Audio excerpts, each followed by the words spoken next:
We are the 100% Hebrew Israelites. All praises and glory to Yahweh, Bahashem, Yahushai, Bahashem Ha, Rakah, Quadash, double honor to the apostles and the elders of Great Millstones, spreading the good news of the gospel, teaching this truth throughout the earth, and who rule out. Salutations to the hopeful elect, pushing the word to the four corners of the earth in all sincerity and risking their life to do so. And this is video is going to be about the signs that indicate the end times are approaching. Let's go to Matthew chapter 24, verse 5. For many shall come in my name, saying, I am Hamashiach, and shall deceive many.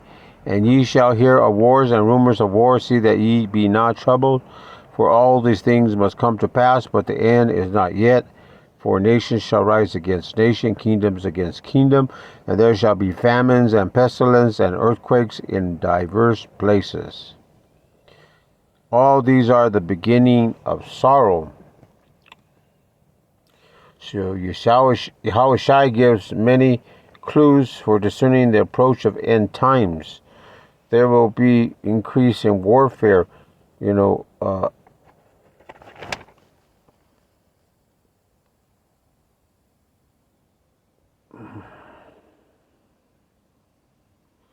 countries warring against each other like Russia or Ukraine, Chinese taking control of the seas. The Chinese want to take Taiwan back, with and taking control of the seas of other countries, taking control of the seas in their area, in that area where the Philippines and all these other countries like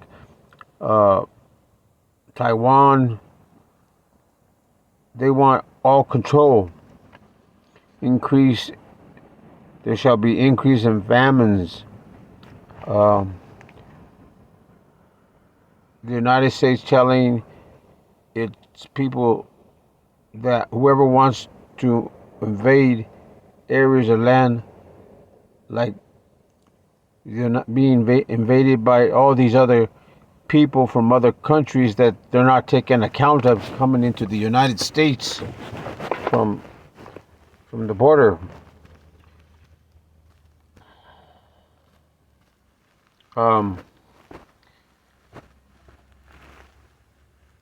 Also, mismanagement of taxes, sending to other countries, and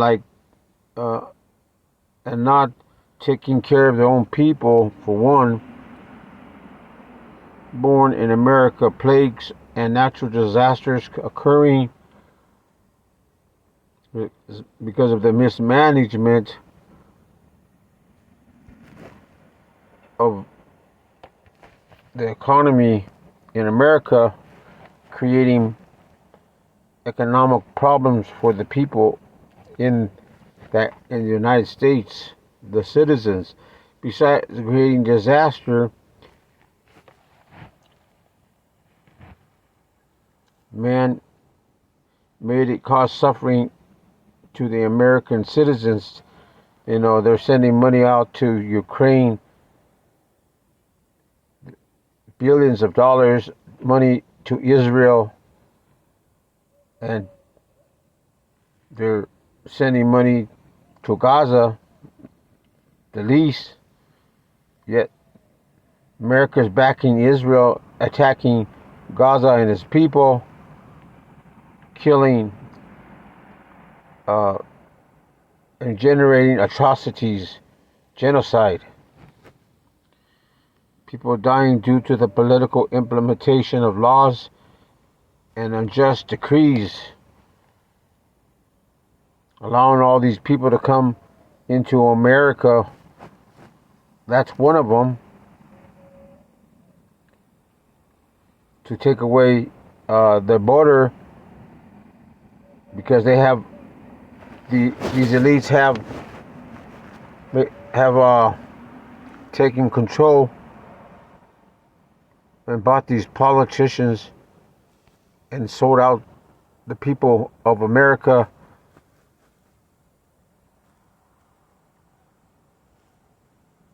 causing suffering, death. All these are signs of the end time. In this passage, we are given warning.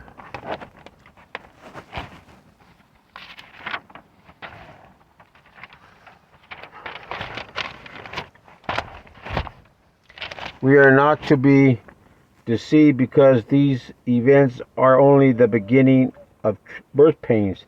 The end is still to come. Some interpreters point to the very earthquakes, every political upheaval. All these signs may be signals the approach of the last days, because they're showing these patterns of self-destruction within the United States concerning the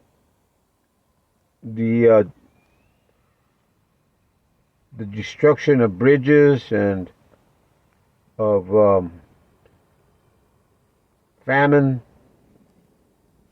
pushing destruction of people in America, their citizens. You know, medical poisoning. To see that medicine they want to give, that they gave to everybody, they don't even know what the end result's going to be. But a lot of people are dying. So Apostle Paul warns that the last days would bring a marked increase in false teaching. And you see that in these other groups that are teaching, like the Sakari group, or like that group, what is it, SUIC, I guess, or Nate,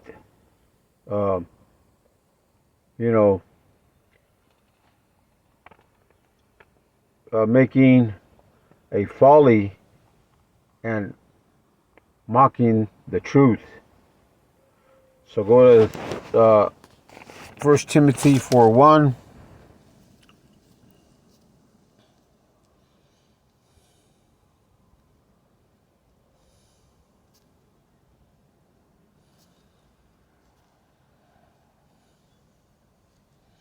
This reads, "Now the Spirit speaketh expressly that in the latter times some shall depart from the faith, giving heed to seducing spirits and doctrines of devils." So they're not following through 100% of the truth, because the great millstone has it, and the rest of them are just colluding together and speaking false doctrines. The last days are described as perilous times. A lot of people are dying more than ever at this time in the history of humans on the planet Earth,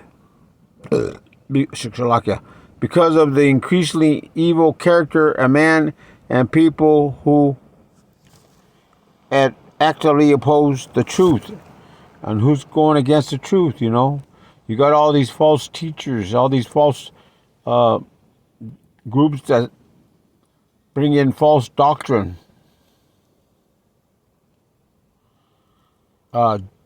deceiving their own people, causing them death and destruction, because they're following the devil. What is the devil going to do? He's going to devour them, kill them.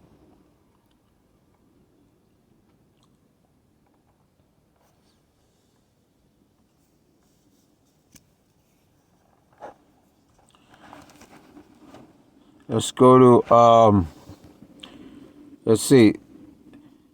Let's read that again. In the last days are described as perilous times because of the increasingly evil character of man and people who actively oppose the truth. Let's go to 2 Timothy 3.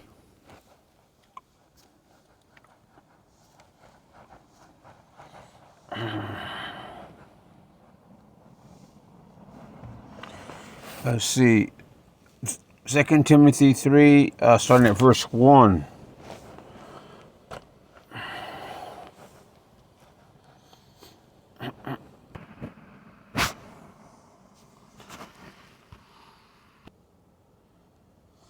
And as we read on in 2 Timothy chapter 3, verse 1, it reads, "This know also that in the last day perilous times shall come."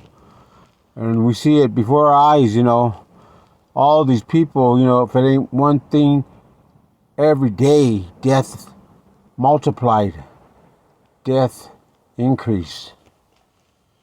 For men shall be lovers of their own selves, covetous, boasters, proud, blasphemers, disobedient to parents, unthankful, unholy. That spirit, that's what the world has in this wicked beast system, filled with these type of people.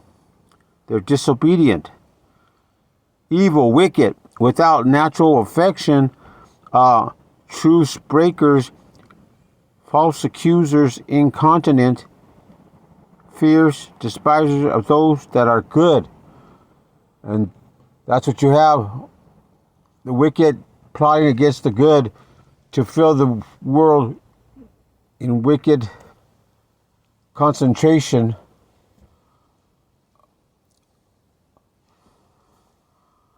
of death-orientated people, traitors, heady, high-minded, lovers of pleasure more than lovers of power.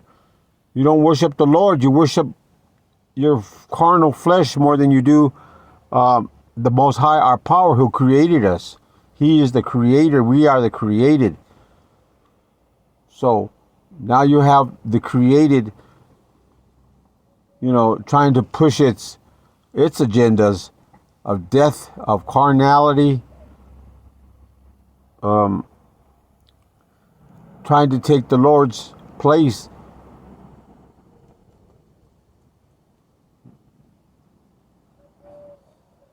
Having a form of godliness, but denying the power thereof, from such turn away.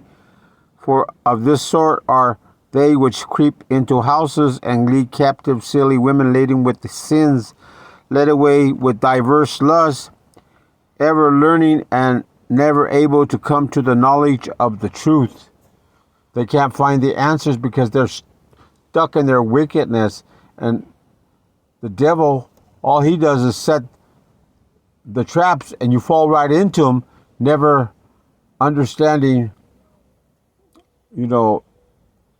that the Lord power Yahweh, Bahashem, through his precious Son, our Savior, our Deliverer, Yahushai, have all this in their control, in their hands, and not the wicked.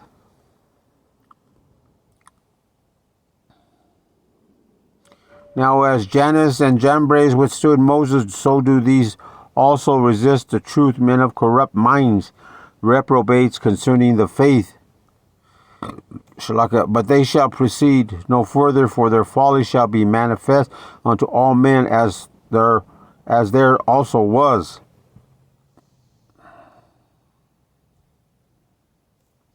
But thou hast fully known my doctrine, manner of life, purpose, faith, long-suffering, charity, and patience. Let's see, 2 Thessalonians 2:3.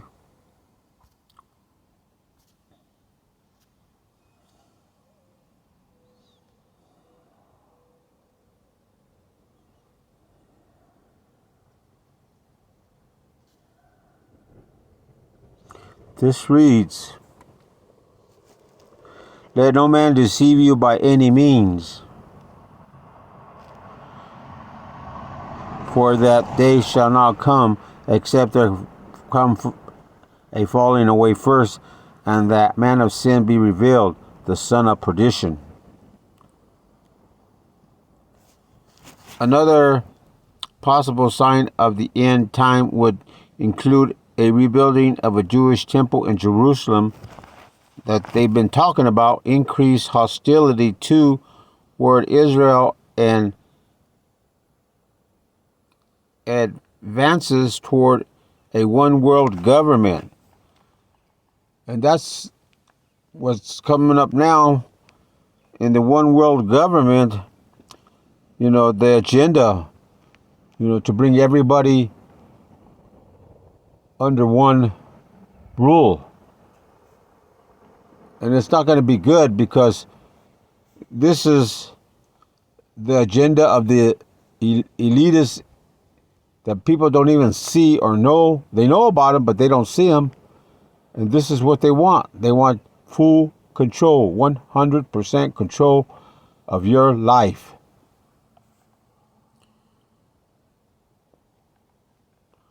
They're going to take away your freedom. And if you don't have no freedom, what kind of life do you have? You have the life they want to give you. They say you'll be happy with nothing. And they'll have everything. They'll take over this whole world if they had it their way. So the most prominent sign of the end time, however, is the nation of Israel itself. It was established in 1948. Israel was recognized as a sovereign state, essentially for the first time since 605 BC, when the Babylonians took control of Judah. Power promised Abraham that his posterity, he would have Canaan as an everlasting possession. Let's go to Genesis 17:8. It reads, "And I will give unto thee and thy seed after thee the land wherein thou art a stranger, all the land of Canaan for an everlasting possession, and I will be their power." And Ezekiel prophesies a physical and spiritual resuscitation of Israel in Ezekiel 37:1.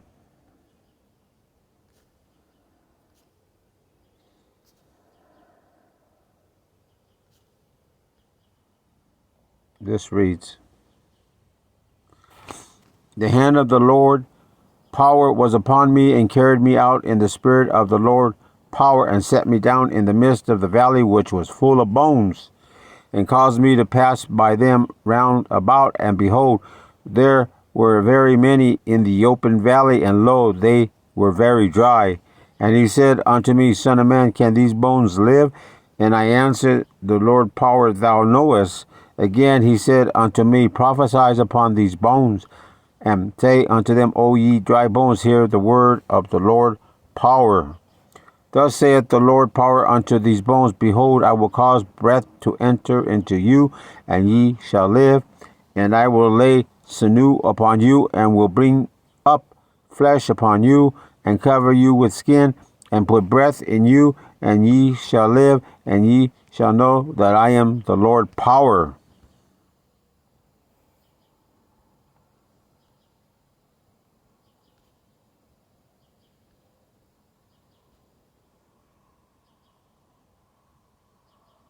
So, having Israel as a nation in its own land is important in light of end times prophecy, because of Israel's prominence in eschatology.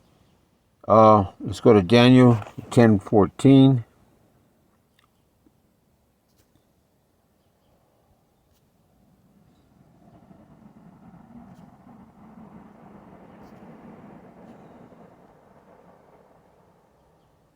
This reads, Now I have come to make thee understand what shall befall thy people in the latter days, for yet the vision is for many days.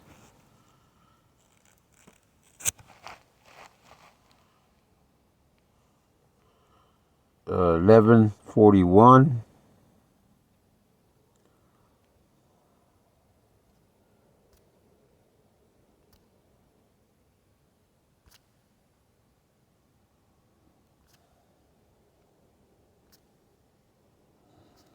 This reads, He shall enter also into the glorious land, and many countries shall be overthrown, but these shall escape out of his hand, even Edom and Moab and the chief of the children of Ammon.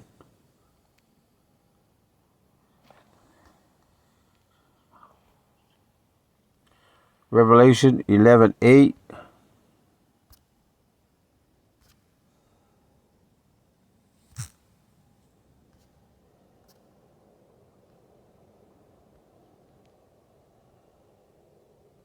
This reads, "And their dead bodies shall lie in the streets of the great city, which spiritually is called Sodom and Egypt, where also our Lord power was crucified." With these signs in mind, we can be wise and discerning in regard to the expectations of the end times. We should not, however, interpret any of these singular events as a clear indication of the soon arrival of the end times. Power has given us enough information that we can be prepared, and that is what we are called to be as our hearts cry out, "Come, Lord Yahushua," in Revelation 22:20. This reads, "He which testifieth these things saith, Surely I come quickly. Khan, even so, come, Lord Yahushua." And he's going to come in the last prophecies,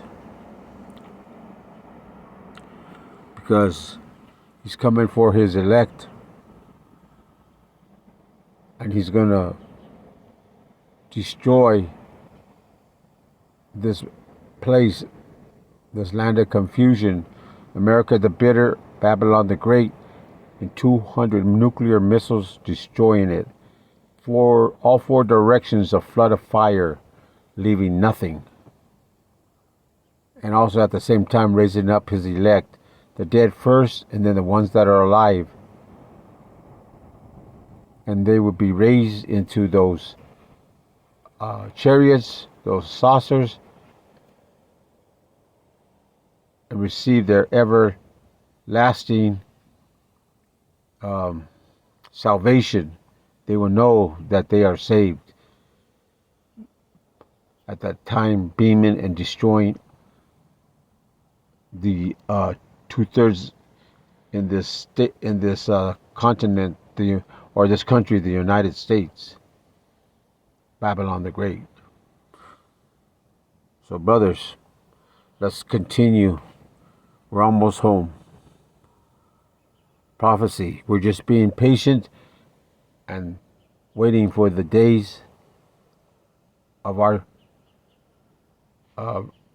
everlasting life with our power. Yahweh, Bahashem, Yahushai, Bahashem, Ha, Rakah, Kodash. Double honors to the apostles and the elders of Great Millstone, spreading the good news of the gospel, teaching this truth throughout the earth.